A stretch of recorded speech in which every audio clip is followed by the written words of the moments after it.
ప్రకారం తప్పితే ఇంకేముంది? నేను సో మళ్ళీ వస్తా. మనం ఇలాంటివన్నీ కూడా వినోద్ కుమార్ గారితో ఒకసారి మాట్లాడే ప్రయత్నం చేద్దాం. వినోద్ కుమార్ గారు, పవన్ కళ్యాణ్ గారి స్పీచ్ మీరు ఫాలో అయినట్లయితే సనాతన ధర్మం గురించి ఆయన చేసిన కామెంట్స్, సనాతన ధర్మాన్ని కాపాడాలి అని ఆయన అసలు నిజానికి సనాతన ధర్మం అంటే ఈ దేశంలో ఏంటి? సనాతన ధర్మం అంటే ఏమాత్రము మార్పు లేనిది, యథాతథమైనది. ఆ అది వర్ణాశ్రమ ధర్మాన్ని తూచా తప్పకుండా పాటించేది. అంటే వర్ణాశ్రమ ధర్మం అంటే ఏంటి? బ్రాహ్మణులు బ్రాహ్మణ ధర్మాన్ని, క్షత్రియులు క్షత్రియ ధర్మాన్ని, వైశ్యులు వైశ్య ధర్మాన్ని, శూద్రులు శూద్ర ధర్మాన్ని, వాళ్ళ వాళ్ళ ధర్మాన్ని పాటించాలి. అంటే శూద్రులు పాదసేవ చేయాలి, క్షత్రియులు పాలన చేయాలి, వైశ్యులు వ్యాపారం చేయాలి, బ్రాహ్మణులు ఈ మొత్తం పూజారి వ్యవస్థ అంతా కూడా చూసుకోవాలి. అంటే వీళ్ళు అంటే ఎవరి వృత్తి వాళ్ళకు మాత్రం కేటాయించబడింది, ఆ వృత్తిలో మాత్రమే వాళ్ళు ఉండాలి. కొన్ని వృత్తులకు ఇవాళ అంటరానితనం కూడా ఉన్నది. అంటరానితనాన్ని ఇచ్చే వాళ్ళు ఏంటంటే పంచములు, వాళ్ళు ఈ వర్ణాశ్రమ ధర్మంలో కూడా లేరు. సో పంచమ ధర్మాన్ని పంచమ వేదంగా పంచమ ధర్మాన్ని కూడా మళ్ళీ తర్వాత వాళ్ళు ఆమోదించుకున్నారు. కాబట్టి అంటే వర్ణాశ్రమ ధర్మం అంటే ఆ ధర్మము కులధర్మము. కులధర్మం అంటే ఇవాళ ఒకరిని ఒకరు ప్రేమించుకోవడము అలా నిషేధము, ఒకరిని సమానంగా చూడడం నిషేధము. అంటరానితనం అనేది సాంప్రదాయము. కొన్ని కులాలకు అంటరానితనం అనేది ఆపాదించబడింది. అలాగే వృత్తులు ఆ వృత్తులే చేయాలి. ఏ వృత్తులైతే మీకు కేటాయించారో ఆ వృత్తులు మాత్రమే చేయాలి. కొన్ని వృత్తులు చాలా విలువైన వృత్తులు, కొన్ని అసహించుకునే వృత్తులు.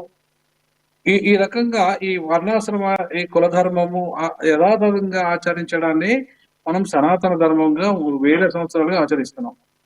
సో కాబట్టి సనాతన ధర్మం అనేది ఇవాళ పవన్ కళ్యాణ్ గారు అందరూ సమానమే అనే సూత్రానికి అది విరుద్ధం. రాజ్యాంగ మౌలిక సూత్రమైన సమానత్వ సిద్ధాంతానికి అది విరుద్ధం. మరి వాళ్ళ సనాతన ధర్మం పేరు మీద ఇవాళ మరి పవన్ కళ్యాణ్ గారు అసలు ఆయన ఏమి చెప్పాలనుకుంటున్నారో ఆయనకు అర్థమైతలేదు. ఆయన మళ్ళీ ఇవాళ వరాహి డిక్లరేషన్ పేరు మీద సనాతన ధర్మానికి ఆయన కొత్త అర్థాలు ఇస్తున్నాడు. సనాతన ధర్మానికి కొత్త అసలు ఆయనకు సనాతన ధర్మం గురించి మాట్లాడే నైతిక రాతే లేదు యాక్చువల్. మొదట ఫస్ట్ మనం చెప్పాలనుకుంటే, ఎందుకంటే సనాతన ధర్మము ఒకే భార్యను చేసుకోవాలని చెప్తుంది. జీవితకాలం ఒకసారి ఒక భార్యను చేసుకున్నాం అంటే ఆ భార్య చనిపోయేంత వరకు ఆమెతోనే సంసారం చేయాలి, ఆమెతోనే కలిసి ఉండాలని చెప్తుంది సనాతన ధర్మం. మరి ఆయన అసలు దానికి అర్హుడే కాదు. మరి ఆయన సనాతన ధర్మం గురించి మాట్లాడితే దయ్యాలు వేదాలు వల్లించినట్టుగానే ఉంటది. మరి అట్లాంటి పరిస్థితులలో ఇవాళ సనాతన ధర్మాన్ని ఒకప్పుడు నేను గొడ్డు మాంసం తిన్నాను, తినాలి, ఆకలితో ఉన్నవాడి పేదవాడికి ఆహారము ఏదైతే ఏంటి, గొడ్డు మాంసం అయితే ఏంటి, మరేంటి వాడు ఆ పూట వాడు ఎట్లా గడవాలని చెప్పేసి దాంట్లో తింటే తప్పేందని చెప్పేసిన వాడు ఇవాళ అదే సనాతన ధర్మము గొడ్డు మాంసం తినవాని చంపండి నరకండి అని చెప్తున్నది. అదే సనాతన ధర్మము ఇవాళ ఎవరైతే ఈ మాంసాహారాన్ని తింటారో వాళ్ళని అసహించుకుంటుంది, ప్రధానంగా గొడ్డు మాంసం తినే వాళ్ళని. సో కాబట్టి సనాతన ధర్మాన్ని ఆయన చెప్పిన ఎక్కడ కూడా అంటే ఒకప్పుడు నేను ఏంటి ఆయన చెగువేరా టోపీ పెట్టుకొని చెగువేరా లాగా బొమ్మ పెట్టుకొని వ్యవహారాలు వేసినోడు వేషాలు వేసిన ఆయన ఇవాళ రకరకాల అంటే ఆయన ఇష్టరాజ్యం. అంటే ఆయన ఏది చెప్తే అదే వినాలి మనం. ఇలా ఆయన సనాతనవాదం అని చెప్తే వినాలి, ఆయన సైనికవాదం అని చెప్తే వినాలి, లేకపోతే ఆ రోజు నేను ఇంకా ఏంటి చెగువేరా సిద్ధాంతం అంటే చెప్తే వినాలి, పవనిజం అంటే వినాలి. అంటే ఆయన ఇష్టరాజ్యంగా మాట్లాడితే వినాలా?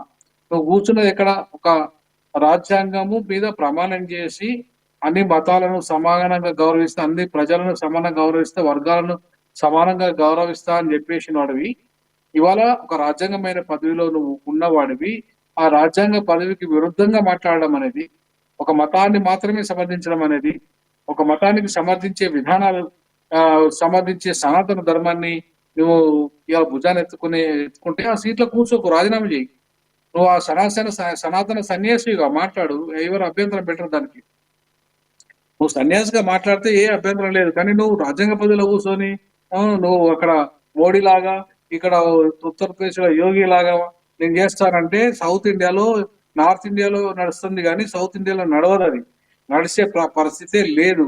ఇవాళ సనాతన ధర్మాన్ని కూకటి వీళ్ళతో కూల్చే ద్రవిడ సిద్ధాంతం ఇక్కడ ఉంది. ఈ ఆర్య సిద్ధాంతము సనాతన సిద్ధాంతం ఆర్య సిద్ధాంతం, ఇది ద్రవిడ సిద్ధాంతం కాదది. ఇక్కడ ద్రవిడ మూలాలు ఉన్నది ఈ ప్రాంతము, ద్రవిడ సిద్ధాంతానికి పునాది ప్రాంతము, పెరియార్ పుట్టిన ప్రాంతం ఈ ప్రాంతము, పూలే పుట్టిన ప్రాంతము, అంబేద్కర్ పుట్టిన ప్రాంతము. ఇవాళ ఒక విప్లవాత్మకమైన మార్పుల దిశగా వచ్చిన ప్రాంతం ఈ ప్రాంతం. అంతేగాని ఉత్తరాది లాగా ఈ మొత్తం మతతత్వాన్ని కులతత్వాన్ని ఇవాళ మొత్తం ఆచరించినది కాదు. ఇవాళ చంద్రబాబు లాగా స్వార్థపరంగా ఒకప్పుడు కుల రాజకీయాలు చేసి ఇప్పుడు మత రాజకీయాలు చేస్తా అంటే నడిచే ప్రాంతం కాదు ఈ ప్రాంతం. ఇవాళ ఈ ప్రాంతం చాలా విప్లవాత్మకమైన ప్రాంతం, ఒక సామాజిక విప్లవకారులను తయారు చేసిన ప్రాంతము, ఒక నక్సలైట్ ఉద్యమాన్ని తయారు చేసిన ప్రాంతము, ఒక మావోయిస్ట్ ఉద్యమం తయారైంది, ఒక తెలంగాణ ఉద్యమం తయారైంది, సాయుధ పోరాటం తయారైన ఉద్యమము, ఇవాళ సామాజిక విప్లవాలు తయారైంది, ఇవాళ సామాజిక న్యాయం పునాదిగా ఇవాళ ఏర్పడిన ప్రాంతము. ఈ అనేక ఉద్యమాలు ఈ రకమైన పుట్టిన ప్రాంతం ఈ ప్రాంతం. అంతేగాని ఇక్కడ ఇవాళ నువ్వు ఇవాళ ఈ ప్రాంతానికి విరుద్ధంగా నువ్వు చెప్పిన ఒకప్పుడు సిద్ధాంతానికి విరుద్ధంగా ఇవాళ ఏదో ముఖ్యమంత్రి పదవి ఆశించి బీజేపీ సంకలనం చేరుతానని, దాని ద్వారా నాకు సనాతన ధర్మం పేరు మీద ముఖ్యమంత్రి సీట్ వస్తాయని కలలు కంటే అది ఇవాళ జరిగే పరిస్థితి లేదు. ఇక నువ్వు కాకపోతే సన్యాసం తీసుకుని వెళ్ళు, నువ్వు అదే సనాతన ధర్మ ప్రచారం చేసుకో, ఎవ్వరు అభ్యంతరం చెప్పాను నేను. కానీ నువ్వు ఉప ముఖ్యమంత్రి పదవి అది చూసుకో, సూపర్ 6 ఏవైతే మీరు హామీ ఇచ్చారో అవి చూసుకో. ప్రజలకు ఇచ్చిన హామీలను డైవర్ట్ చేసే ప్రోగ్రామ్ లో భాగంగా అటు ముఖ్యమంత్రి ఇటు ఉప ముఖ్యమంత్రి ఇవాళ సనాతన ధర్మాన్ని భుజానెత్తుకొని లేని సుప్రీంకోర్టే ఇవాళ మీకు చివాట్లు పెట్టింది. సుప్రీంకోర్టే చెప్పింది ఇవాళ అనవసరంగా దేవులను తీసుకురాకండి మీకు మీ రాజకీయాల్లోకి, అనవసరంగా లడ్డూ రాజకీయాలను చేయకండి, అనవసరంగా ఇలాంటి పనులు మీరు చేయకండి అని చెప్పి మొట్టిగా వేసింది మీకు. మరి అయినా బుద్ధి రాకపోతే అయినా ఇంకా నేను సనాతన ధర్మం పేరు మీద మత రాజకీయాలు చేస్తూ సనాతన ధర్మం పేరు మీద నా ధర్మాన్ని నీ ధర్మం ఫస్ట్ టైం ఏంటిది? ఉప ముఖ్యమంత్రిగా నీ పని నువ్వు చేయాలి. ఏం చేస్తున్నావు ఉప ముఖ్యమంత్రిగా? ఏ పని చేయడం లేదు ఉప ముఖ్యమంత్రిగా. గుళ్ళు గోపురాలు ఎక్కడ నీ నీ ఉప ముఖ్యమంత్రి పదవి కాదు ప్రధానంగా నీ పదవి బాధ్యత నువ్వు చేసిన తర్వాత నీ సనాతన ధర్మాన్ని ఇంట్లో పోయి చూసుకో. ఇవాళ జగన్మోహన్ రెడ్డి అన్నాడు, నా ఇంట్లో బైబిల్ చదువుకుంటా, నేను బయటకు వస్తే అన్ని ధర్మాలను సమానంగా గౌరవించుకుంటా. అట్లనే నువ్వు పోయి నీ సనాతన ధర్మాన్ని ఇంట్లో పాటించుకో. మిగతా బయటకు వస్తే you are a social, you have the responsibility as a deputy CM. నువ్వు మొత్తం ఏపీ మొత్తం ప్రజలందరికీ నువ్వు ప్రతినిధివి, ఉప ముఖ్యమంత్రివి. నువ్వు ఒక సనాతన ధర్మవాదులకే ఉప ముఖ్యమంత్రి కాదు, ఒక హిందూవాదులకే ఉప ముఖ్యమంత్రి కాదు, అన్ని వర్గాల ప్రజలకి అన్ని జాతుల ప్రజలకి ఉప ముఖ్యమంత్రివి. అట్లాంటప్పుడు నువ్వు చేత కాకపోతే సీట్లో కూర్చునే చేత కాకపోతే పరిపాలన చేత కాకపోతే రాజీనామా చేయి. అంతేగాని సనాతన ధర్మం పేరు మీద సన్నాయి నొక్కుకుంటా దానికి తూట్లు పొడుచుకుంటా ఆ ధర్మానికే తూట్లు పొడిచే విధానం చేయకు. సనాతన ధర్మం అంటే అధర్మము, అసమానత్వము, కులధర్మము, అది వర్ణ ధర్మము. మరి అట్లాంటి అధర్మాన్ని, అసమానత్వ ధర్మాన్ని, కుల ధర్మాన్ని నువ్వు పాటిస్తా అంటే పవన్ కళ్యాణ్ ఖచ్చితంగా మొత్తం ఇవాళ ఏ సమానత్వ సిద్ధాంతం పునాదిగా ఏర్పడ్డ ఈ భారత ముఖ్యంగా ఈ ద్రవిడ సమాజం ఉందో తరిమి వేస్తుంది, ఖచ్చితంగా నిలదీస్తుంది, అడుగడుగున ప్రశ్నిస్తుంది, నీ బాధ్యతలు నిర్వర్తించమని చెప్తుంది. తర్వాతనే నీ ధర్మం గురించి నీ ఇంట్లో మాట్లాడుకో నీ ధర్మం గురించి. అంతేగాని నీ సమాజంలో మాట్లాడే నైతిక అర్హత నీకు లేదని చెప్పేసి నేను ఈ సందర్భంగా చెప్పాల్సిన కుమార్ గారు, పవన్ కళ్యాణ్ గారు చేసిన నేను అపాలజిటికల్ సనాతని హిందూ అంటే అర్థం ఏంటి అసలు? ఆయన సనాతన హిందూ అంటే అసలు ఫస్ట్ ఆయనకు అర్థం తెలియదు. ఎందుకంటే హిందూ అంటే సుప్రీంకోర్టు